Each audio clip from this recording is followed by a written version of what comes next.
मी जी गोष्ट आज आपल्याला आत्ता सांगणार आहे, त्या गोष्टीचं नाव आहे माझी पहिली चोरी.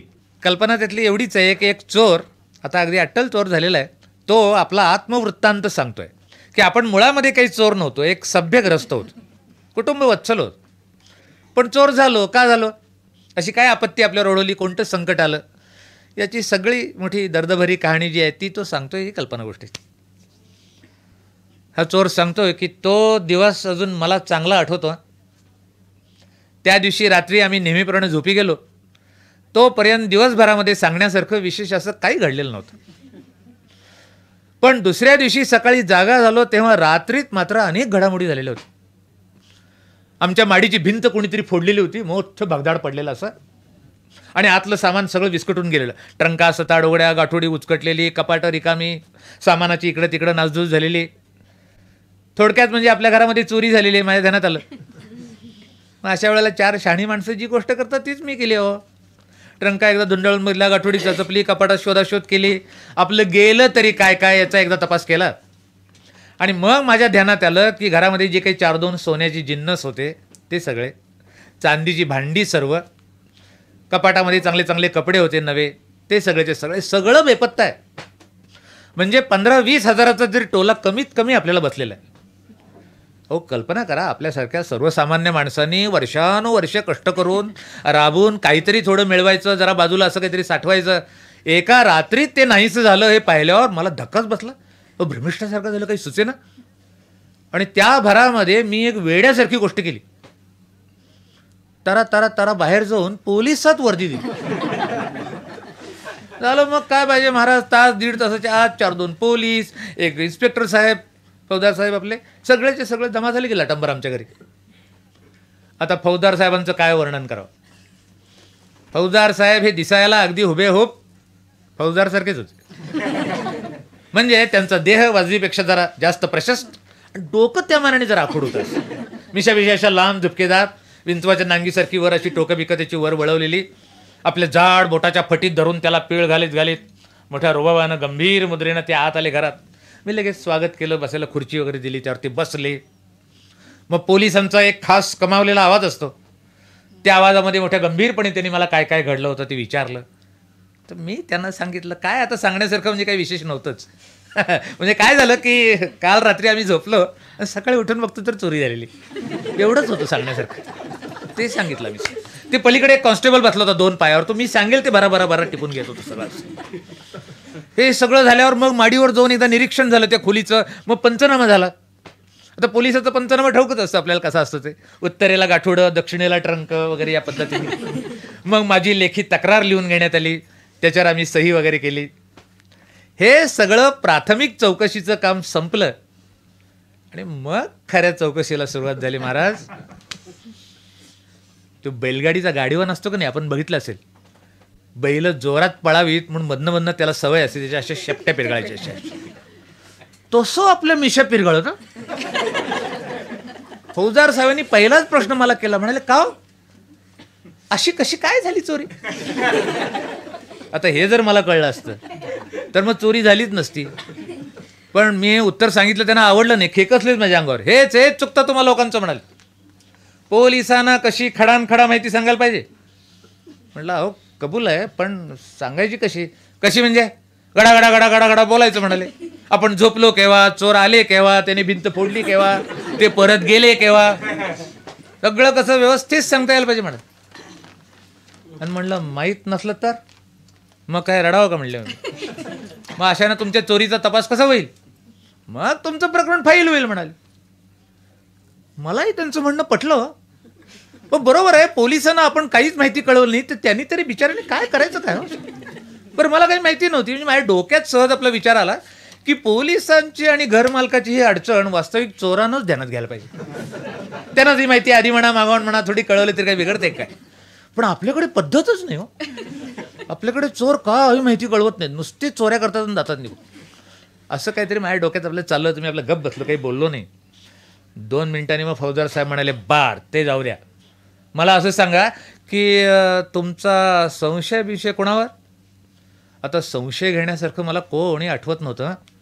पण तसं मी त्यांना सांगितलं, ते पुन्हा खेकसले माझ्या अंगावर. असं कसं होईल म्हणाले. तुम्हाला कुणाबद्दल तरी संशय वाटलाच पाहिजे. म्हणलं असं तर त्याशिवाय तपास करताच येत नाही म्हणाले. हां मग मग बरोबर आहे म्हणलं, मग सांगतो. म्हणून मी लागलो डोकं खाजवायला, आता संशय तरी कोणाचा घ्यावा म्हणून विचार करायला लागलो. बोला लवकर म्हणाले, वेळ नका घालू. म्हणलं व तसं म्हणाल तर शेजाऱ्या पाजाऱ्यावर काही माझा संशय नाही आहे. शेजारी पण सज्जन अशी सगळी मंडळी आहेत. म्हणलं गल्लीतल्या लोकांबद्दल काही तक्रार नाही माझी, बरे आहेत माणसं सगळे. असं पुढं आता म्हणलं म्हणलं माझ्या बायकोला सवय आहे खिशातले पैसे परभारे काढून घ्यायचे. हे ऐकल्यावर त्यांनी एकदम डोळे विस्फारले. असं अही माहिती महत्वाची आहे म्हणाली. काय नाव काय म्हणालात? लग खिशातली डायरी काढून काहीतरी लिहायला सुरुवात व्हायची.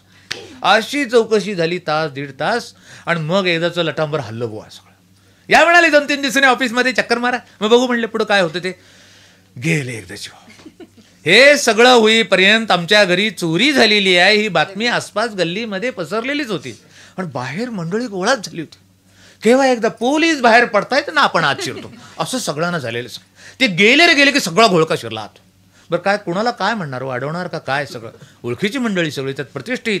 त्याच्यामध्ये दादासाहेब, नानासाहेब, भाऊसाहेब, आप्पासाहेब, सगळी मान्यवर मंडळी सगळी गल्लीतली. त्याचप्रमाणे आमच्या इंदिरा काकू, गोदू मावशी, सखू आत्या, ओळखीच्या बायका सगळे आले. ते माझ्या होती घोळका करून असे उभे राहिले सगळे. आणि ते नानासाहेब म्हणून होते ना, ते मला वाटतं काय नुकतंच जेवण करून आले होते का काय, कोणा हातात एक काडीवर कशी अशी असं चाललं सगळं. आणि मला म्हणतायत कसे, काय अण्णासाहेब काय तुमच्याकडे काय चोरी बिरी झाली म्हणे, माझ्या तोंडावर बरं का. मी त्यांना उत्तर द्यायच्या आधी बाजूला सरकलो मी आधी सुरक्षित अंतरावर.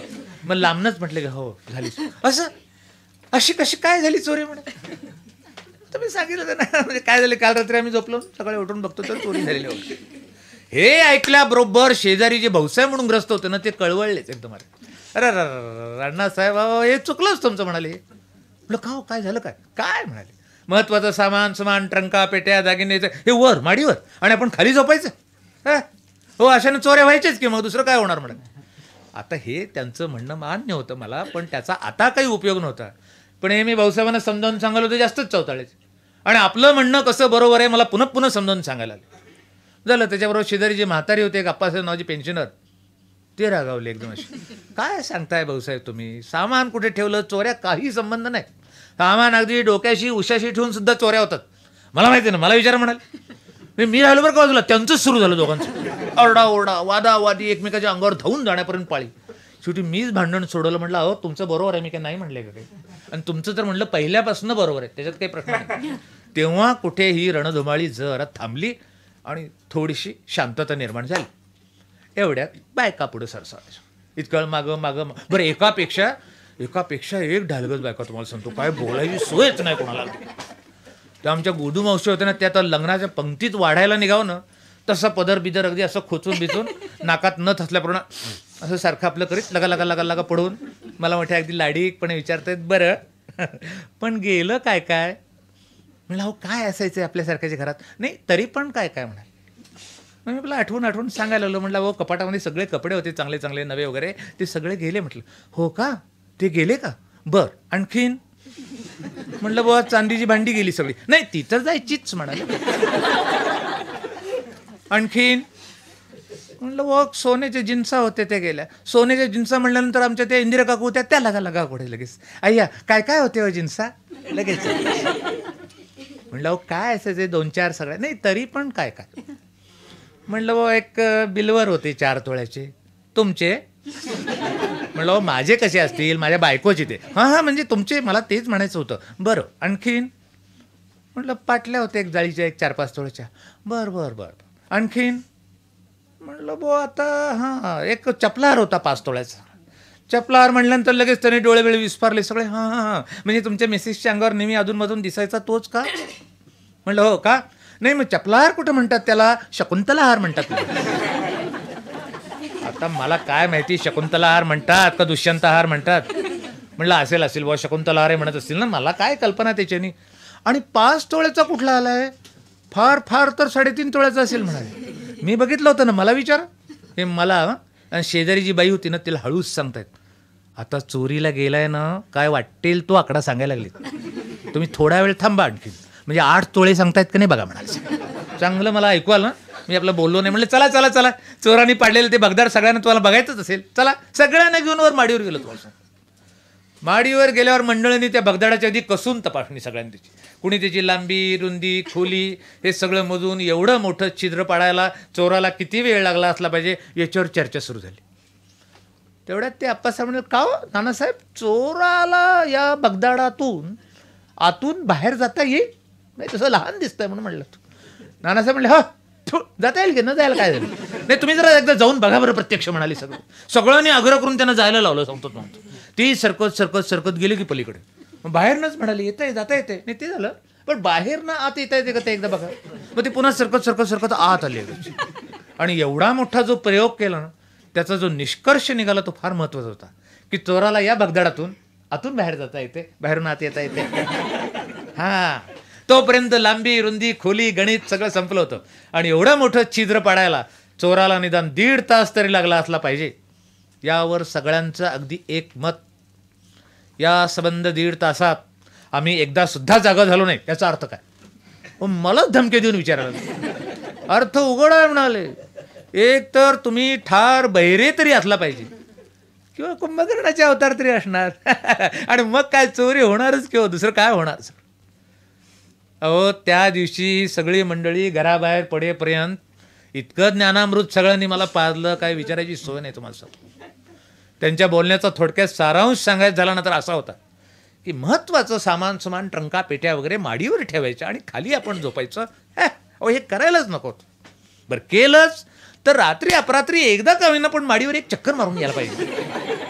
निदान चोरीच्या दिवशी रात्री एकदा जागा व्हायला पाहिजे होतं. हा, तेवढा आहे. दुपारचे 12 वाजलेले. सकाळपासून हा गोंधळ चाललेला, धड आंघोळ केलेली नाही, पोटात कावळे ओरडायला लागले, भूक लागली. म्हटलं जाऊ दे, आता काय चोरीचं व्हायचं असेल ते होईल, सापडेल न सापडेल, चड्डेशीचा आंघोळ करून 4 घास खाऊन घ्यावे. त्यात कशी तरी आंघोळ केली, आपलं जेवलो, बाहेरच्या बैठकीच्या खोलीत आलो. जरा जागरण झाल्यासारखं वाटत होतं. म्हणलं जरा थोडी वामकुक्षी करूया. जरा आडवा झालो असं थोडं, अंगावर एक पांघरून घेतलं, चादर पातळशी अशी हलकी, आणि झोपलो. डोळे मिटले. 2 मिनटं झाली असतील नसतील, तेवढ्याच बाहेरनं हाक, अण्णासाहेब आहेत का घरामध्ये? तर आवाजही काही ओळखीचा नाही. मला कळे ना कोण बोलते. मी पांघरुणाच्या आतनंच विचारलं मी त्याला. म्हणलं, अरे कोण आहे? हां, मी आपलं श्यामराव आर्टिस्ट.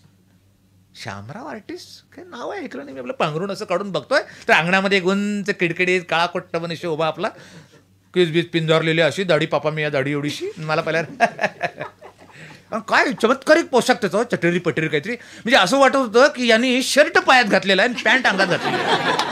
हा, आपला पोशाख सगळं. आणि मला बघितलं कोण हसून नमस्कार करतो. मला रागच आला. मी आपल्या जवळ जाऊन म्हणलं, आपण मी पलीकडच्याच गल्लीत राहतो म्हणाल. म्हणलं बरं मग? नाही तुमच्याकडं चोरी झाल्याचं मला आत्ताच कळलं, म्हणून मी आपला सहज चौकशीला आलो. मग मला फार राग आला. म्हणलं हो, झाली चोरी का? तुमची काही तक्रार आहे का त्याच्याबद्दल? त्यावर तो हसलाच. पण तक्रार कसली, तुम्ही म्हणजे भलते ह्युमरसच आहात म्हणाला. मी आपला सहज विचारायला आलो होतो की अशी कशी काय झाली चोरी. मला आणखी चिड आली. बाबा म्हटलं झाली अशी 51 चोर आले होते म्हटलं. त्यांनी तोफ आणली होती बरोबर, ती तोफ बरोबर आणून भिंतीला म्हटलं बगदाड पाडलं आणि आत घुसून म्हटलं चोरी केली. झालं ना तुमचं समाधान, चला चालायला लागा म्हटलं बाहेर. हो, मी दरवाजाकडे बोट करतोय, तिकडे गेलाच नाही. तो दरदर जिना चढून वर गेला एकदम असं. बरं मी कांगरून बघतोय, अरे हा इकडं कुठं गेला असं बघतोय. तर 5 मिनिटांनी खाली आला, चेहरा बिरा हसत नको काही नाही. ती भगदाड बघितलं वरचं, म्हणलं छान आहे, गोल आर्टिस्टिक आहे म्हणाल. मग गेला. मी अक्षरशः कपाळावर हात मारून घेतला. म्हटलं अरे काय लोक आहेत हा.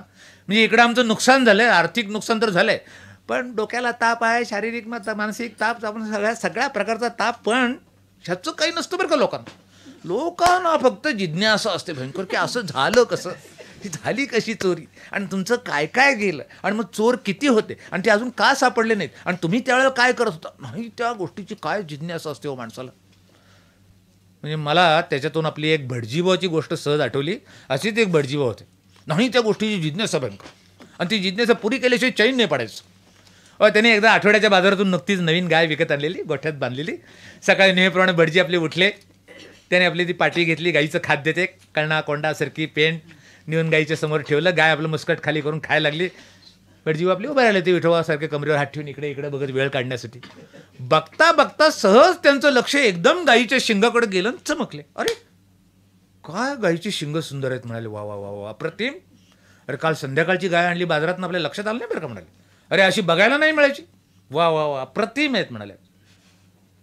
खरोखरीच त्या गायीची शिंग सुरेख होती अगदी तुम्हाला सांगतो. अहो ती अशी दोन्ही शिंग बरोबर गोल अर्धवर्तुळाकार अशी वळलेली, दोन्ही शिंगांची टोकं अगदी बरोबर एकमेकाच्या समोर आलेली आणि दोन्ही टोकामध्ये इतका अंतर कमी की लांबून पाहणाऱ्याला ते शिंगाचं वर्तुळच आहे असं वाटायचं. छान काय सुंदर दिसते वर्तुळ म्हणाली शिंगाचं. वा वा वा वर्तुळ असून पुन्हा गोल आहे म्हणाली. छान फर्स्ट क्लास आहे म्हणाले. अगदी असं बघायला नाही मिळायचं म्हणाले. बरं बघितलं झालं गप्प बसावं की नाही. डोक्यात सुरू झालं काहीतरी त्यांचे किडे पडायला लागले. पहिला प्रश्न त्याच्याकडे बघता बघता की या वर्तुळाचा साधारण व्यास काय असेल बरं. आणि त्याच्या पुढचा प्रश्न म्हणजे याच्यातून आपलं डोकं पलीकडे जाईल का. आता काही नडले काही काही पण सुरू झालं डोक्यात विचार सुरू झाले आणि मग त्या दृष्टीने बघायला लागले ते शिंगाकडे सगळं. एकदा बघितल्यावर त्यांना असं वाटलं की जाईल की त्यात काय अवघड नाही काही सगळं. पुन्हा थोड्या वेळानं बघितलं की शंका यायची. हां जाईलच असं काही सांगता येत नाही, नक्की सांगता नाही येत. पुन्हा म्हणले तसं कशाला पाहिजे, माप घेऊन बघू म्हणाले. आदमास पंचे कशाला. मग त्याने डोक्याने माप घेतलं आणि तिथे लावून पाहिला गायची शिंगला. जातंय तसं काय अवघड नाही म्हणाले. पुन्हा शंका डोक्यात अशी की माप घेतलंय खरं पण ते हाताने घेतलेलं आहे, ते तिथं नीपर्यंत लहान झालं असलं तर असं नाही म्हणाले. आता तिथं लावून मग इथं लावून बघतो म्हणाले. ते एकदा करून बघितलं. अरे जाईलच अशी काही गॅरंटी नाही बरं का म्हणायचं. झालं त्या दिवशी त्या माणसाला झोप नाही. तुम्हाला दिवसभर डोक्यात हात, रात्री झोप नाही. स्वप्नात देखील गायची शिंगण आपलं डोकं एवढं दिसायला लागलं. अरे जेवढी कटकट पाहिजे कसे म्हणाले. एवढं प्रत्यक्ष डोकं घालून बघूया काय हरकत आहे. झालं सकाळी 6ची वेळ झालीच होती. महाराजांनी आपली पाठी उचलली, गायची समोर नेऊन ठेवली. गाय आपली खाते आहे ती. इकडं तिकडं आसपास कोणी आहे का भटजी भाऊनं जरा बघितलं. अशा वेळा बघावंच लागतो कोणी आहे का वगैरे. कोणी नाही म्हणलं राहा. आता म्हणाले मजा आहे. आणि मग दोन्ही हाताने ती शिंग घट्ट धरली. जे डोकं खूप असलं तुम्हाला सांगतो.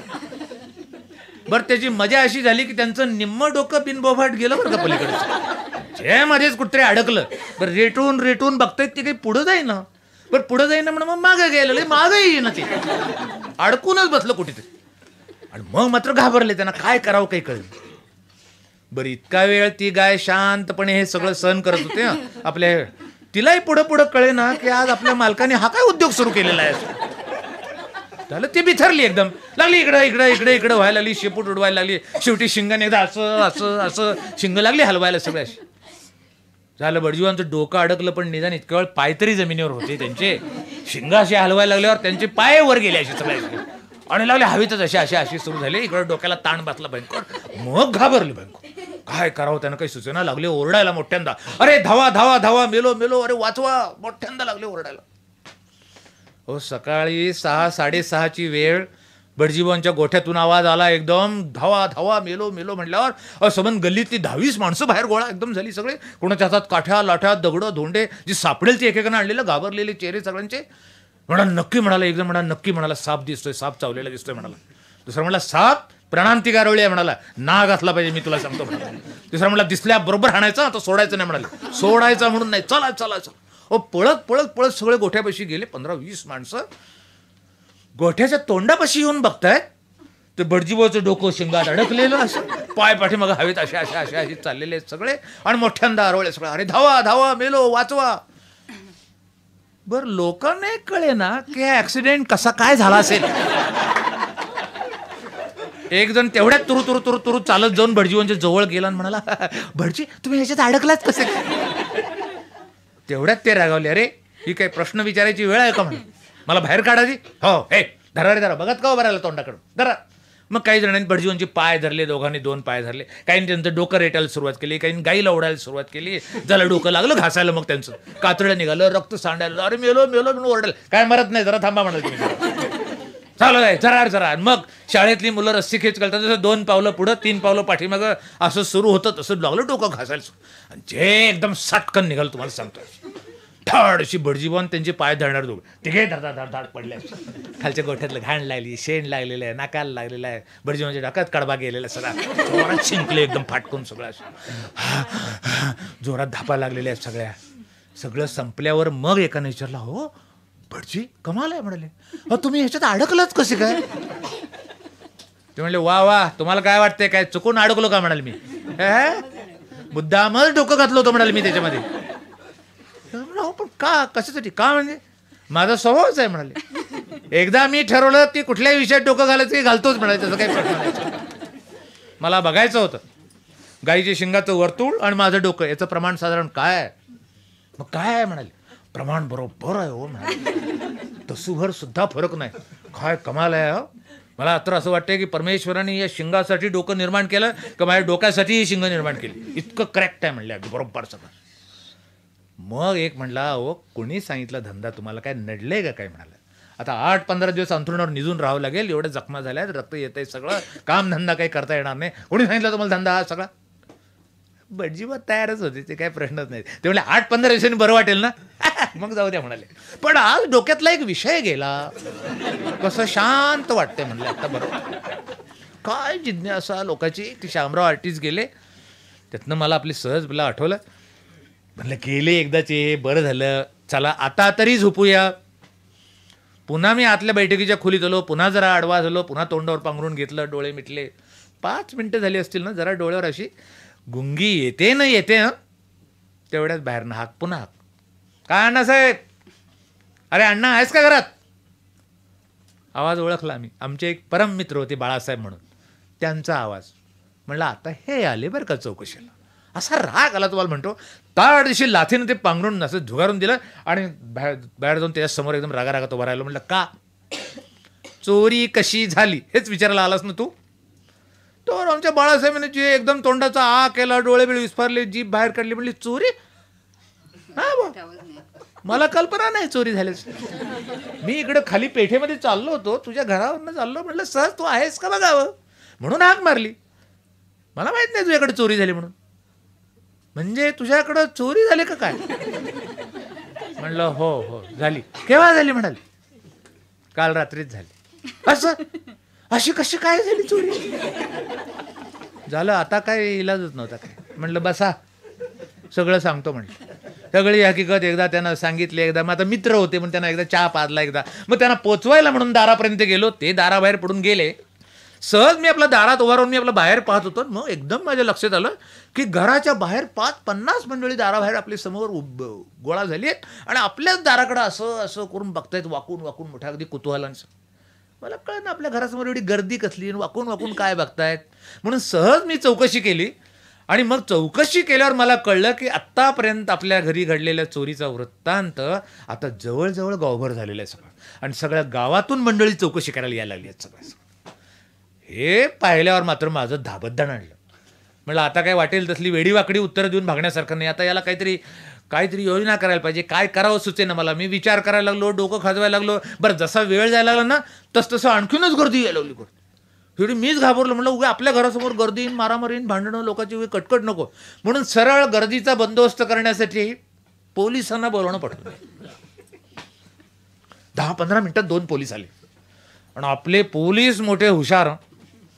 गर्दी पाहिल्यावर काय करावं हे त्यांना इतकं ताबडतोब पण छान समजतं. तुम्हाला सांगतो, आल्याबरोबर त्यांनी दुसरं तिसरं काही केलंच नाही. गर्दी पाहिली वगैरे आणि लगेच गर्दीच्या रांगाच लावल्या. तुम्हाला सांगतो, पुरुषाची रांग निराळी, बायकाची रांग निराळी. लगेच गर्दी पाहिली की रांगा लावायची, एवढं त्यांना माहिती असतं.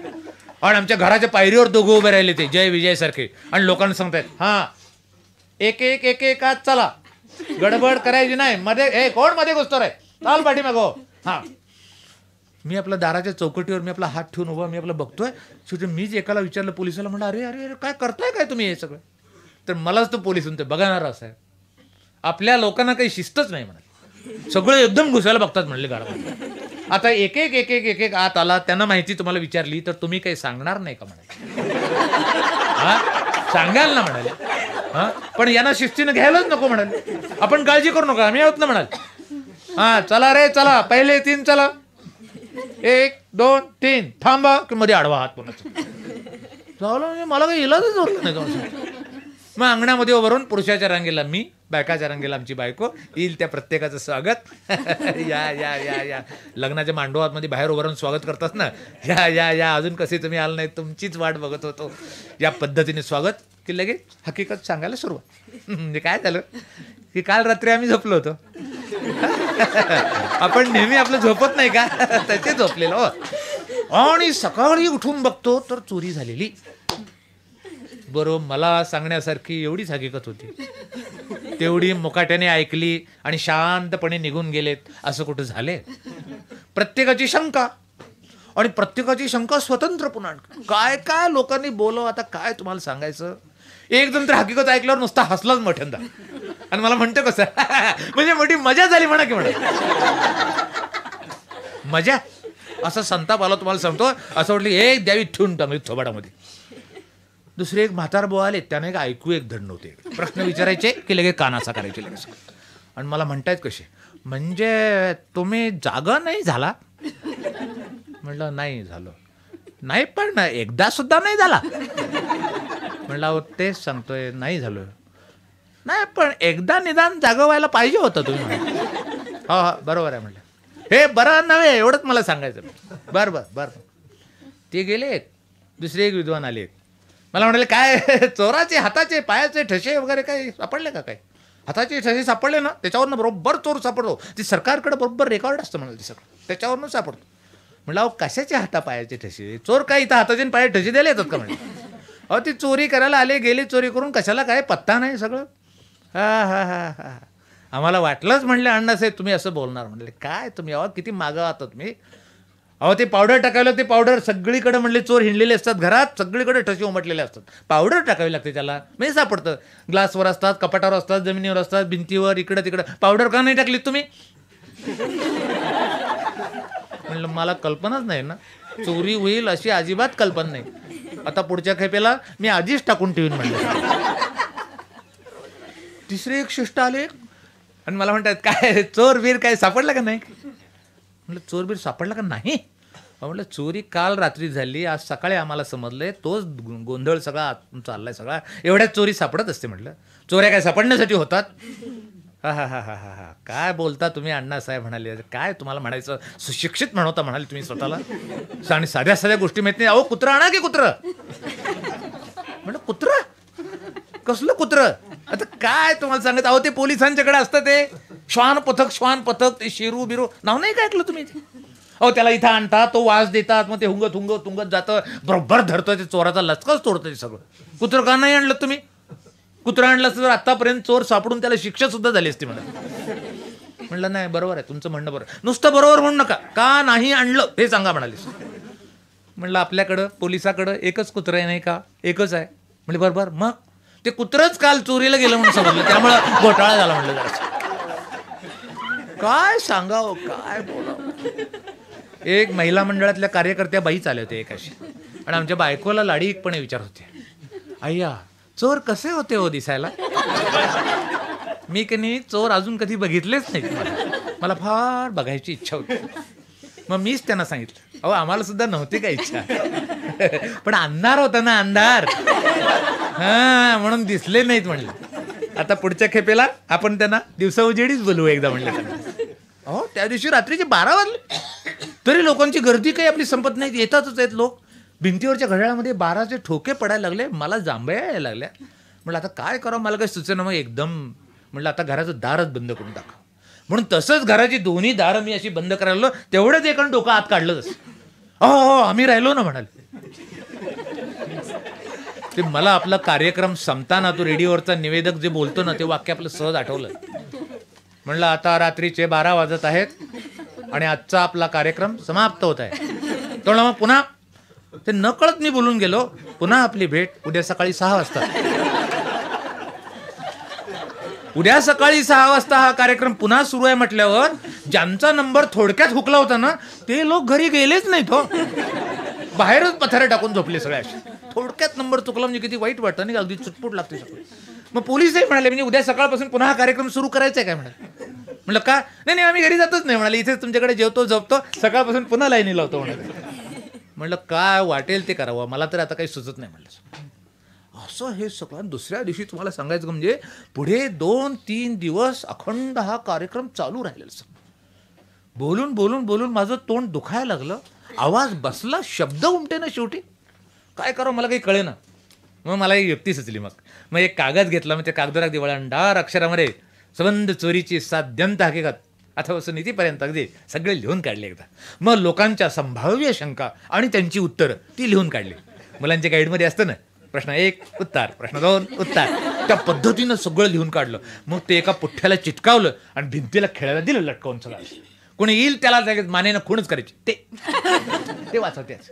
लगेच तो नाही ते आलं लक्षात, ते वाचतो आम्ही अण्णासाहेब, पण मला विचारायचं होतं पहिल्यांदा म्हणजे असं, तो तुमचा प्रश्न बहुतेक त्याच्यात आहे, उत्तरही आहे, ते वाचा. नसलं तर मला विचार, मग मी आहे तिथेच आमचं, कुठं पळून नाही चाललो म्हणे. असं बरोबर किंवा भरा जाऊन तिथं वाचायचं. वाचता वाचता चेहरा वेरा हसरा लगेच, आहे हो आहे आमचा प्रश्न उत्तर सगळं याच्यात आहे, सगळं आहे ना. मग माडीवर चला एकदम थेट माडीवर. माझ्या 8-9 वर्षाच्या मुलाला त्या बगदाडापाशी उभाच केला होता. माणसं वर आली रे आली की त्यातनं हिंडवायची एकदा सगळी अशी मग बाहेर सोडायची सगळं. चालो हगाल गाडी सगळ्या अशी. असा अगदी सूत्रबद्ध कार्यक्रम सगळा आखलेला. 2-3 दिवसांनी मला आठवण झाली. फौजदार साहेब म्हणाले होते, या 2-3 दिवसांनी ऑफिसमध्ये चक्कर मारा बघू वगैरे. म्हटलं जाऊया तर खरं, काय म्हणतायत, काय पुढं काय बघूया. आणि गेलो त्यांच्या ऑफिसमध्ये. फक्त जर फौजदार साहेब असे खुर्चीत खाली असे रेललेले आरामात, पाय बी टेबलावर टाकलेले छानपैकी आनंदात अगदी, आणि आपल्या मिशांना गोंजारीत बसलेले. हो काय त्यांच्या मिशा अशा झुपकेदार आणि अशा सुबक होत्या म्हणून सांगू, मला तर फार हेवा वाटला. म्हणजे माझ्या डोक्यात आपला सहज विचार आला की नुसत्या मिशा जरी अशा काढून घेतल्या ना त्यांच्या, आणि त्याही कुठल्याही घरात दर्शनी जागी अशा अडकावल्या ना, त्या घरात तरी चोरी करायची हिंमत नाही कोणाची तुम्हाला. इतक्या जबरदस्त मिशा सगळ्या. पण मी आलो, लक्षच नाही, तंद्रीत स्वतःचे सगळे. मीच जरा खाकरून करून त्यांचं लक्ष वेधून घेतलं माझ्याकडे. मग माझ्याकडे बघतायत मला म्हणताय, हां तुम्ही हो ते, हां आलं लक्षात, हां मग काही लागला का तपास पुढं. हा म्हणजे माझी अशी कल्पना होती की हा प्रश्न मी त्यांना विचारायचा, तो त्यांनीच मला विचारल्यावर बोलण्यासारखं काही राहिलंच नाही. काही माझा चेहरा चोरासारखा झाला. म्हणून नाही बुवा काय लागला नाही म्हणलं बुवा तपास. काय असं कसं काय म्हणतो तुम्ही म्हणाले. मग आम्ही पोलिसांनी तरी काय करायचं म्हणाले. म्हणलं हो बरोबर आहे, तुम्ही तरी काय करणार. मग आता काय करता म्हणलं, आता थेट घरी जातो म्हणलं. नाही ते बरोबरच आहे म्हणाले. आणि पुढं आता चोराला पकडायचा मीच प्रयत्न करतो म्हणे. प्रयत्न नको, पकडाच म्हणाले त्याला. आणि त्या चोराला लेखा त्याला इथं ठाण्यावर घेऊन ये म्हणाले. हां मी पुढचं बघून घेतो, पुढची काळजी करू नका तुम्ही म्हणून. नाही ते आलंच लक्षात माझ्या. बरं आहे, नमस्कार केला, मी आपल्या घराकडे निघून आलो. घरापाशी येऊन बघतो तर घरासमोरची गर्दी कमी तर झालेली नव्हती, उलट वाढलेली दिसली मला. ही लांब लचक लाईन कुठे गेली. मला कळलं काय म्हणलं, अरे बापरे एवढी काय गर्दी झाली सगळं. मग गर्दीतल्या त्या लाईनीतल्या आधी शेवटच्या माणसाला मी आपलं सहज विचारलं, म्हणलं का उभे आहात आपण. तर हसरा चेहरा करून मला सांगतात, काही कल्पना नाही म्हणलं मला. काय आहे तिथे गेल्यावर दिसेलच, म्हणाला सध्या नंबर लावा म्हणून उभा राहिला म्हणाल. लावा नंबर लावा म्हणलं, नंबर सोडू नका तुम्ही. म्हणून मी आपल्या त्या लाईनीकडे दुर्लक्षच केलं, रांगेकडं. आणि घरात जायला लागलो तर पुढचे लोक ओरडत आहेत पोलिसाला उद्देशून, ओ हवालदार तास आम्ही लाईनीत उभे आहेत आणि हे वशिलेचे लोक चालले बघा पुढे म्हणाले. मी आपलं दुर्लक्षच केलं त्यांच्याकडे. घरात गेल्यावर बायकोला विचारलं, म्हणलं अगं हा काय प्रकार आहे सगळं. म्हणजे काय झालं. म्हणलं अगं गर्दी काय एवढी लांबलेच सगळी. बायको म्हणल्यावर असं काय करताय, चोरीला आता 2-3 दिवस नाही का झाले. म्हणलं हो बरं, मग शिवाय तुम्ही आत्ताच फौजदार साहेबांच्याकडे नाही का जाऊन आलात. म्हणलं हो जाऊन आलो. मग नाही पुढं काय झालं हे विचारायला पुन्हा पहिले लोक यायला लागलेले आहेत. म्हणलं त्यांची निराळी रांग करा आणि चौकशी चालू आहे, अजून विशेष काही हाती आलेलं नाही. आता बोर्ड दे लटकवून. म्हणलं बाहेर रागाने मी आपला आतल्या खोलीत जाऊन बसलो खुर्चीवर. 2 मिनिटांनी बघतोय शेजारच्या टेबलावर एवढं मोठं टपाल येऊन पडलेलं.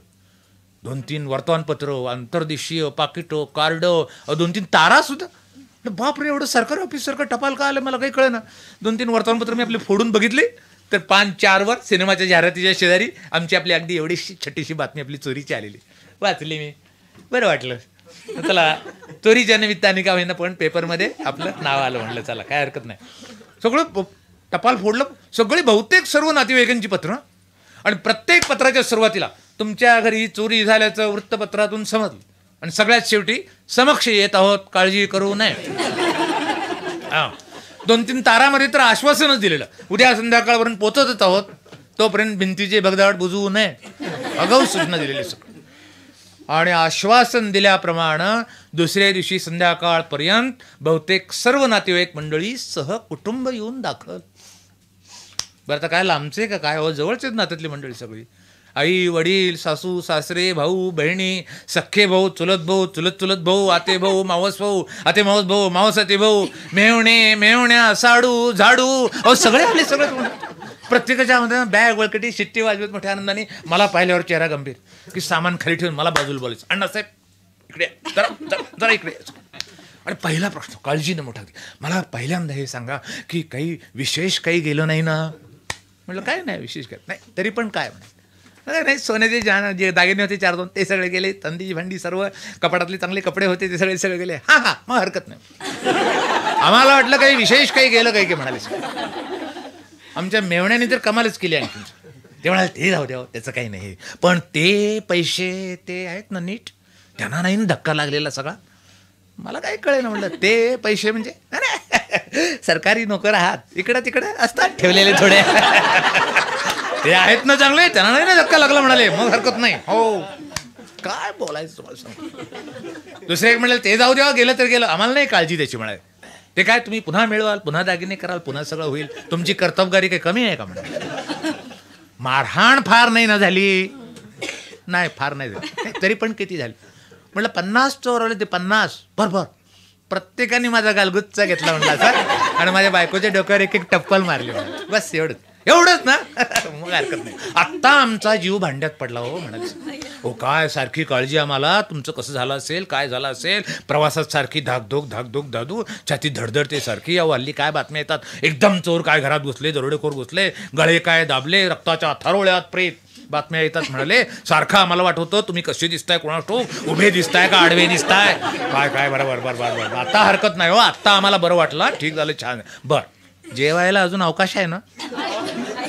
म्हणलं हो अजून अवकाश आहे. नाही म्हणजे आम्ही बाहेर जाऊन देवदर्शन करून पाय मोकळे करून व्यायाम थोडं येतो बाहेर. या म्हणलं या सावकाश आहे, तो पण होतंय सगळं इकडे. सगळे मंडळी निमित्ताने बाहेर पडले आणि आम्ही आमची बायको दोघे त्यांच्या स्वयंपाकाची आणि जेवणाची व्यवस्था करण्यामध्ये गुंतलो सगळ्याशी. नाही म्हणलं तरी 50-500 माणसं आलेली हो. बरं नात्यातली मंडळी सगळी, त्यामुळे 10-15 दिवसाच्या आत हालत नाहीत नक्कीच, त्यात काही प्रश्नच नव्हता. अनायसा आलेलीच आहेत, खर्च होणारच. मग गडबडीत माझ्या डोक्यात सहज विचार आला, एवी तेवी सगळे आलेत, खर्च होणार, 10-15 दिवस राहणार, मग या गडबडीमध्ये मुलांची मुंज तरी उरकून घ्यावी, एवढ्याच खर्चात खर्च निघाला आपला एक सहज. पण हा बेत बोलून दाखवल्यावर सगळ्यांनी त्याला मोडता घातलो. काय अण्णासाहेब म्हणाल काही शोभतंय का तुम्हाला. हो आम्ही तुमचं सांत्वन करायला आलोय म्हणाले, हा दुःखाचा प्रसंग आहे, अशा वेळेला मुंगीसारखी मंगल गोष्ट यावेळेला करतात का म्हणाले. मग उन्हाळ्याची सुट्टी कशासाठी ठेवली म्हणाले. त्यावेळेला म्हणजे काढा, त्यावेळेला आम्ही सगळे रिकामीच असणार म्हणाले, सगळे सुट्टी असते, पुन्हा बोलवा, पुन्हा येतोच आहे की आम्ही कुठे चाललोय म्हणाले सगळे. असं म्हणून सगळ्यांनी तो बेत हाणून पाडला आमचा. आणि तुम्हाला सांगतो खरोखरीची मंडळी 10 दिवस झाले, 12 दिवस झाले, 15 दिवस वाजले, तरी घरातून हालायचं काही चिन्ह दिसेना. मग मात्र मला खरोखरीच सांत्वनाची गरज वाटायला लागली. म्हणून आणखीन 15 दिवस जर ही मंडळी राहिली ना तर चोरीच्या आकड्यापेक्षा हा खर्चाचाच आकडा बहुतेक वाढेल. काय करावं मला काय, अगदी आरामात मंडळी राहिलेली सगळे सहकुटुंब आले होते. हा एक तेवढे होते बुवा, एक ते आप्पासाहेब म्हणून एक ग्रस्त होते, तेवढे बुवा एकटे आले होते. मी त्यांना शेवटी मी आशेने विचारलं, म्हटलं आप्पासाहेब आपण सगळं आपलं मंडळी मुलं बिलं सगळे मुंबईलाच आहेत नाही का, मुंबईलाच आहेत. हो का नाही म्हटलं 10-15 दिवस आता तुम्ही इकडे आहात सगळे, त्यांना सारखी तुमची आठवण होत असेल नाही का म्हणले. अरे हो खरंच की म्हणाले. अच्छा आज पत्र पाठवून त्यांना इकडे बोलावून घेतो म्हणाले. काय बोलायची सोयच नाही कोण. बरं लोकांचंही काही कमी नाही हो, लोक आपल्या शिस्तीत येत आहेत, ते वाचतायत, वर जात आहेत, खाली येत आहेत, त्यांच्या येण्या जाण्यानं माडीचा जिना पडायच्या बेताला आलेला. मला शेवटी कळे ना की आता हे चालायचं किती दिवस हे सगळं, का जगाच्या अंतापर्यंत आपलं हे चालूच राहायचं. माझं घर काय पूर्वीसारखं काही शांत होणार की नाही, काही खाजगी आयुष्य आहे का नाही, काय आपल्याला काय करावं कळे ना मला. दिवसामागून आपले दिवस चाललेले. हो एके दिवशी रांगळी पाहुणे मंडळी डाराडूर झोपलेली, मी एकटाच आपला जागा विचार करतोय. आणि मग आभाळामध्ये अशी वीज एकदम चमकते ना, तसं एक विचार एकदम डोक्यात माझ्यात चमकला.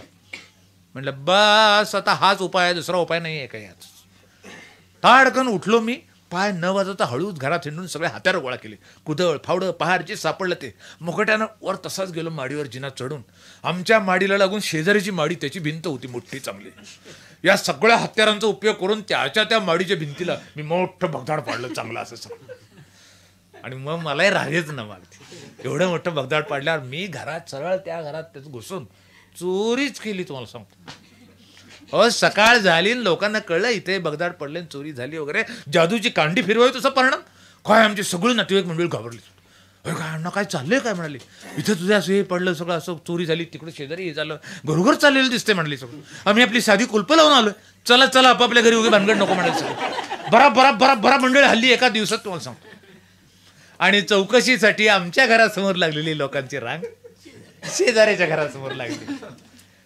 माझं घर पूर्ववत शांत झालं, अगदी निर्मळ झालं. ही माझ्या आयुष्यातली पहिली चोरी.